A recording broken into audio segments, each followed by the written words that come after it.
যেই পরিমাণ গুনাহ করছি, যেদিকে তাকাই শুধু গুনাহ, গুনার দিকে তাকাইলে মনে হয় গো মাফের কোনো আশা তো রাখি না।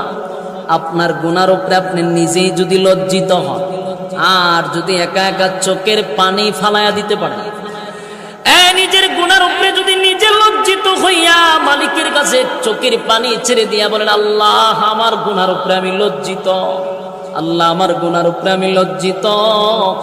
এই রমজান মাসে আপনার যত মানুষগুলাকে আপনি মাফ করে দিয়েছেন, আপনার যত মহব্বতের বান্দা আছে, তাদের সঙ্গে আমার মতো একটা নালায়েক রে আপনার মহব্বতের বান্দাদের সঙ্গে নামটা উঠায়া দেন। এইভাবে যদি চোখের পানি ছেড়ে বলেন, মালিক আমার গুনাহ পাহাড় পরিমাণ, কিন্তু আপনার দয়া মায়া তো এর থেকেও বেশি। আল্লাহ আমার